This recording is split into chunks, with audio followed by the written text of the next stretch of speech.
नमस्कार, स्वागत है आप सभी बच्चों का साइन अप एकेडमी की इस यूट्यूब चैनल में। मैं हूं मृत्युंजय। अंग्रेजी की बेसिक ग्रामर की सीरीज लगातार जारी है और आज की भी हमारी टॉपिक बहुत ही महत्वपूर्ण है। प्यारे बच्चों, यदि आज की टॉपिक की हम बात करें तो आज की हमारी टॉपिक है असर्टिव सेंटेंस।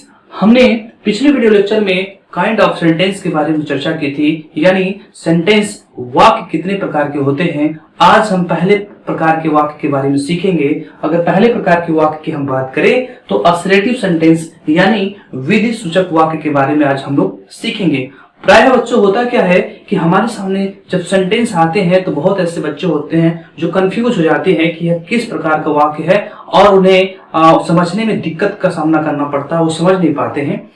कभी कभी ऐसा होता है कि वनडे एग्जामिनेशन में पूछ दिया जाता है कि किस प्रकार का यह सेंटेंस है, बच्चे वहां मिस्टेक करके आ जाते हैं क्योंकि सेंटेंस के कंसेप्ट को बच्चे समझते नहीं है। बहुत ही आसान कंसेप्ट होता है लेकिन फिर भी वहां समझ नहीं पाते हैं और गलती करके चले जाते हैं। तो वीडियो को मैं ज्यादा लंबा नहीं करूंगा और क्लास को स्टार्ट करने जा रहा हूं।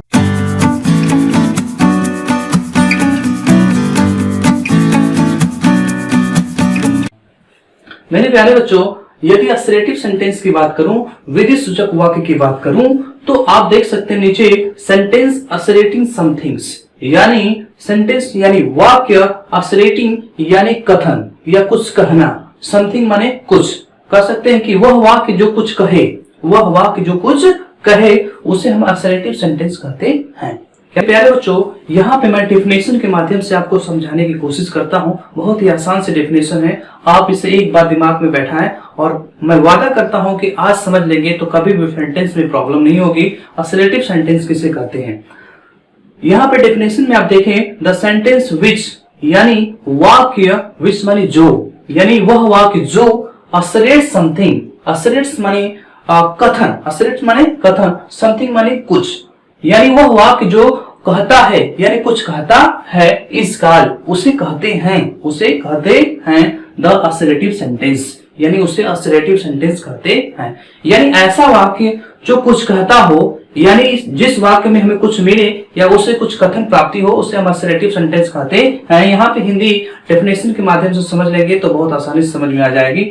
ऐसे वाक्य जो किसी कथन यानी कहना, सूचना या घटना का बोध हो या कराते हैं, यानी ऐसे वाक्य जो कोई सूचना देते हो या किसी घटना के बारे में बोध कराते हैं उसे हम असर्टिव सेंटेंस कहते हैं। ध्यान दीजिए मेरे प्यारे बच्चों, इस बात को एक बार याद कर लें कि जो वाक्य हमें किसी सूचना के बारे में बताते हैं या किसी घटना के बारे में बताते हैं या किसी कथन के बारे में बताते हैं उसे हम असर्टिव सेंटेंस कहते हैं।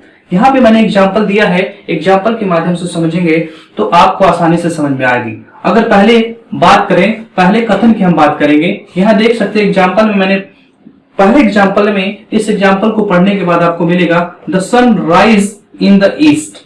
इस वाक्य में आप अगर इस वाक्य को अगर ध्यान से पढ़ें तो आपको एक कथन मिलेगा, यानी कह सकते हैं कि एक घटना के बारे में भी बता रहा है और एक कथन के बारे में बता रहा है। जैसे द सन यानी सूरज, राइज माने उगता है, इन द ईस्ट माने पूरब में। सत्य है, क्या है? सत्य है कि पूरब में ही सूर्य उगता है, यानी सूरज पूर्व में उगता है। कह सकते हैं कि एक प्रकार की यह घटना है और कहेंगे कैसी घटना है, यह एक प्राकृतिक घटना है, इसके पीछे क्या लॉजिक है, कह सकते हैं भौगोलिक घटना है। तो इस तरीके का वाक्य अगर हमें मिले तो हम उसे असर्टिव सेंटेंस कहेंगे। कौन सा सेंटेंस कहेंगे? असर्टिव सेंटेंस कहेंगे। इस सेंटेंस की सबसे बड़ी पहचान होती है कि वाक्य के अंत में फुल स्टॉप लगा रहता है। क्या लगा रहता है? फुल स्टॉप लगा रहता है। यदि आप वाक्य के अंत में फुल स्टॉप लगा रहता है तो ध्यान दीजिए ज्यादा से ज्यादा वो असर्टिव सेंटेंस होने के चांस होते हैं। कुछ ऐसे वाक्य होते हैं जिसमें हो सकता है नेगेटिव में भी फुल स्टॉप लगे रहते हैं, तो वहां कंफ्यूजन नहीं होगी, आगे हम इसकी चर्चा करेंगे। दूसरे एग्जाम्पल की बात करते हैं, the earth moves around the sun, यानी पृथ्वी मूव्स माने घूमती है, अराउंड माने चारों तरफ, द सन यानी सूरज के, पृथ्वी सूरज के तरफ चारों तरफ घूमती है। यह एक कथन है, आप देख सकते हैं यह भी एक कथन है और यह एक घटना भी है क्योंकि यह एक प्राकृतिक घटना है। इस प्रकार इसे भी हम कह सकते हैं कि यह हमारा असर्टिव सेंटेंस है। नीचे अगर वाक्य की बात करें, we are playing cricket, we are playing cricket, इस वाक्य से हमें क्या मिल रहा है? वी आर प्लेइंग क्रिकेट, यानी हम क्रिकेट खेल रहे हैं, यानी एक सूचना मिल रही है। क्या मिल रही है? सूचना मिल रही है। तो आपने देखा कि इस वाले वाक्य से हमें क्या मिली? सूचना मिली। नीचे अगर हम बात करें एक वाक्य की, सुकरात वॉज नॉट कावर्ड, यानी सुकरात कायर नहीं था।